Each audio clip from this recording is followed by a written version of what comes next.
ప్రధాని మోడీ అధ్యక్షతన నీతి ఆయోగ్ పాలక మండలి సమావేశం సాగుతోంది. వికసిత్ భారత్ 2047 అనే థీమ్తో ఈ సమావేశం నిర్వహిస్తున్నారు. మోడీ మూడోసారి ప్రధానయ్యాక జరుగుతున్న మొదటి సమావేశం కావడంతో ఇవాల్టి నీతి ఆయోగ్ మీటింగ్కు ప్రాధాన్యం ఏర్పడింది. ప్రపంచంలోనే మూడవ అతిపెద్ద ఆర్థిక వ్యవస్థగా భారత్ను నిలపాలనే టార్గెట్ను మోడీ ప్రభుత్వం పెట్టుకుంది.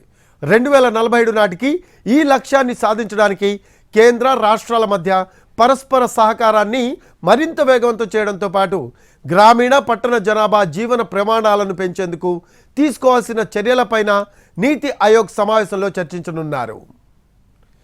నీతి ఆయోగ్ సమావేశంలో పాల్గొన్నారు ఏపీ సీఎం చంద్రబాబు. కీలక అంశాలను ప్రస్తావించనున్నారు బాబు.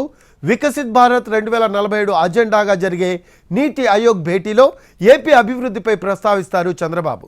ఇందుకోసం వికసిత్ ఏపీ 2047 విజన్ డాక్యుమెంట్ రూపకల్పన చేసింది సర్కార్.